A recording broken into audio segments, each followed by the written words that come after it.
نحمد ونصلي على رسوله الكريم أما بعد فأعوذ بالله من الشيطان الرجيم بسم الله الرحمن الرحيم وفي القصاص حياة يا أولي الألباب صدق الله العلي العظيم।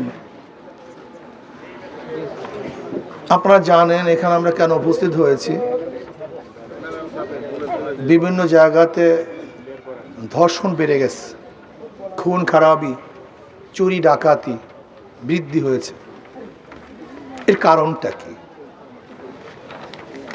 আমি মনে করি দুই একজন ধর্ষককে শুধু ফাঁসিতে দিলেই ধর্ষণ বন্ধ হবে না। ধর্ষণ কেন হচ্ছে এই কারণ উদ্ঘাটন করতে হবে। ধর্ষণের মূল কারণ হলো নৈতিক শিক্ষার অভাব, আল্লাহর ভয় আমাদের মধ্যে নেই, ইসলামী শিক্ষা আমাদের মধ্যে নেই। ধর্ষণের মূল কারণ হলো ধর্ষণের প্রতি উৎসাহিত করা হচ্ছে। যারা ধর্ষক তারা বিচারের আওতায় আসছে না, তাদের বিচার হচ্ছে না। ধর্ষণ করার পরও নিরাপদে হাঁটছে। জাহাঙ্গীর ইউনিভার্সিটিতে 100 ধর্ষণ করার পরে সেঞ্চুরি পালন করছে। জাহাঙ্গীর ইউনিভার্সিটিতে 100 ধর্ষণ করার পরে সেঞ্চুরি পালন করছে, অথচ সেই ধর্ষক আজও গ্রেপ্তার হয়নি, আজও তাকে বিচার করা যায়নি।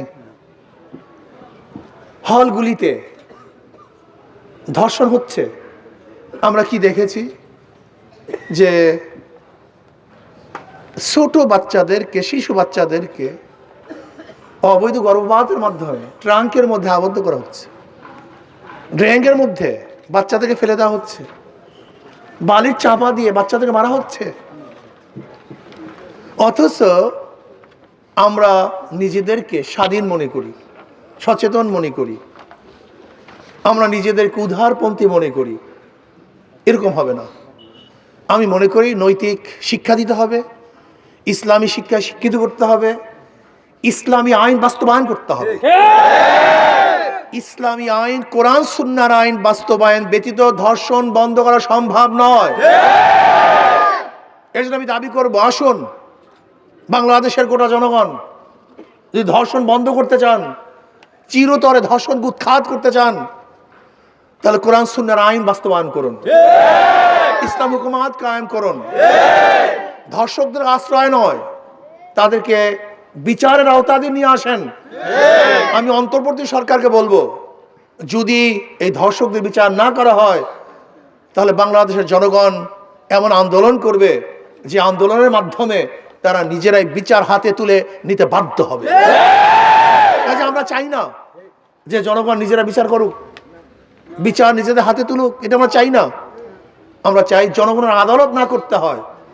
যদি আপনারা ব্যর্থ হন তাহলে জনগণ আদালত করে জনমঞ্চে ধর্ষকদের বিচার করবেই করবে ইনশাআল্লাহ। কাজে আসুন আমরা সম্মিলিতভাবে, ঐক্যবদ্ধভাবে ধর্ষকদের বিরুদ্ধে, লুটারাদের বিরুদ্ধে, দুর্নীতিবাজের বিরুদ্ধে, ডাকাতদের বিরুদ্ধে, জালেমদের বিরুদ্ধে, খুনিদের বিরুদ্ধে ঐক্যবদ্ধ হয়ে ইনশাআল্লাহ আন্দোলন করব, সংগ্রাম করব। অবশ্যই বাংলার জমিতে ধর্ষকদের বিচার হবেই হবে ইনশাআল্লাহ।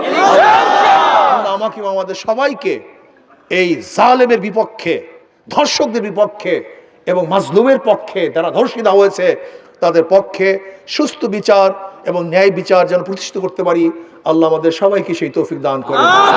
এখন বিক্ষোভ হবে, আমরা সবাই বিক্ষোভে অংশগ্রহণ করি।